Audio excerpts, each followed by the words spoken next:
MemberCon is back for 2023 and we're looking forward to hosting a great opportunity for members to meet and to hear from a range of experts in international trade.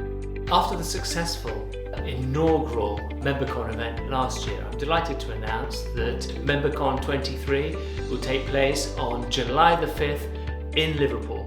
There are 2 work streams that will run throughout the day. There's a great opportunity to learn and explore how you can overcome the challenges to exploit the incredible opportunities that exist for UK businesses internationally. The first workstream builds on the feedback you gave us following last year's event, with a series of panel discussions covering the key issues in trade today. These include how to manage the impact of inflation, the upcoming deadline for exporters to start using CDS, how you can make the most of the UK's new free trade agreements, and how to benefit from free ports such as the site in Liverpool.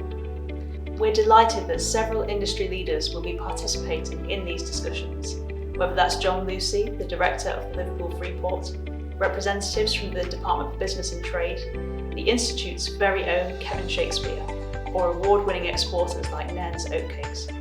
The second work stream will include a series of Ask the Experts clinics, in which you can ask your questions directly to our team of customs and trade consultants. We've looked at the questions you, our members, have asked us from across our services, and we will be focusing on topics such as completing customs declarations, proving origin to claim preferential tariffs, and have a new border target operating model for impact importers. So for this year's event, whether you're interested in networking with peers, The latest insights from industry thought leaders, or practical answers to your most pressing trade questions, make sure you attend the Institute of Export and International Trade MemberCon 2023.